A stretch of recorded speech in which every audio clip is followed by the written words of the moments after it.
Welcome back. Middle age is often associated with unhappy events. You got the empty nest, menopause, a sense of mortality.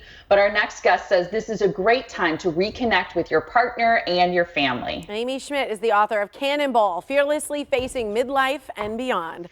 We are thrilled to welcome Amy back to the show. Hey, Amy, good to see you. Hey, so great to be here. And you know what? The apple cider vinegar, it works because I have one on a little mosquito bite on my knuckle. And I did it as you were talking because I'm sitting outside my kitchen and it works. No more itching. Ooh, it's great. There we go. I gotta try that. So maybe it works Yeah. for bee stings and mosquito bites. I think you apple go. cider vinegar is a huge fix for everything in life. Too bad it can't fix our midlife. So Right. maybe it can fix our gut in it. But let's talk about relationships, because the truth is relationships genuinely change in midlife, and it's something that we have to start thinking about. We have to accept. Yes. Isn't that true? So many things change at midlife. I mean, our roles shift. And especially as women, we're just needed differently as a mom, as a wife, as a daughter, all of that. So, yeah, let's talk about it. Okay, I like this because what you say is things can change with your partner, might be your Yes. spouse, your adult children, your family, your extended family, even your friends, right? Right, exactly. It's so true because, we go along and all of a sudden it's like the kids might leave the nest, or maybe you only have one home and that whole family dynamic has changed. Or you think about it and maybe you're completely empty nest and you're sitting across from your spouse or partner and you're like, wow, I married you, 25 years ago, but now I'm spending all this time with you. So you really have to kind of shift that mindset a little bit and kind of sit back and reflect and say, wow, we've done all this together.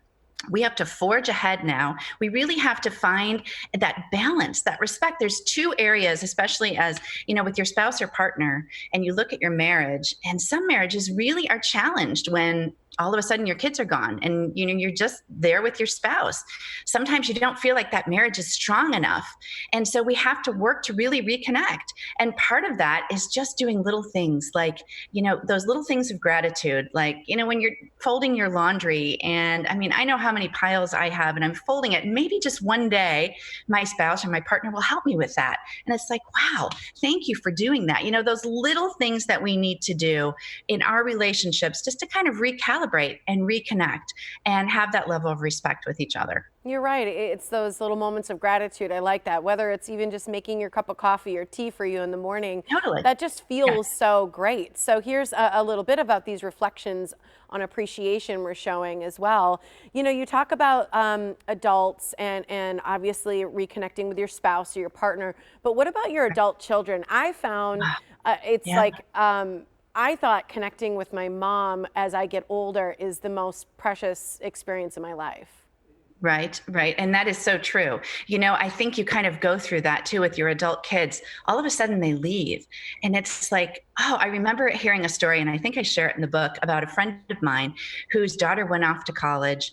And all of a sudden she was at the grocery store and she was sitting there, and she has two other kids at home, but she was like, now I don't have to buy chocolate milk. I just have to buy regular milk because that one child went on the nest. It's that recalibrating, it's that rethinking. And I think with adult kids too, it's their time. We've done the work. We have to let them just grow and experience. And the climate it is right now with, these pandemics and the uncertainty, we have to let them express their opinions, listen to them, respect them, and value how they're learning on their own. We've done the work and now it's their time. And I really think that, that's so important. And it's a challenge right now for adult kids. I mean, there's this whole boomerang effect where a lot of kids that have left the nest, that are working, that are young adults, are being furloughed, or they're filing for unemployment, or they're moving home, and all of that independence is all of a sudden kind of taken away. And once again, this is one of those midlife challenges that we have. We have to recalibrate. We have to just kind of figure it out, listen, be dependable, and be, respectful of their journey as well. I love your book. Thank you for sending me a copy. And I love Yes, that you you put do. Good. a little yellow felt star on the thing that says be a good friend to yourself. That's so cute. But I think what I've realized now that I'm in middle age, is that what I want out of a friendship has changed quite a bit. Yes. And I feel Yes. like you have to be the kind of friend that you want to have as a friend. Mm. But talk, if you would, about friendships. And is this a time when you can still make new friends? Oh, I love that. Oh, I love that you like that starred part because I think it's so important. And friendships do change. And I think we need to accept that too, that some friendships are going to evolve, they're going to evaporate, some are going to bloom at different times.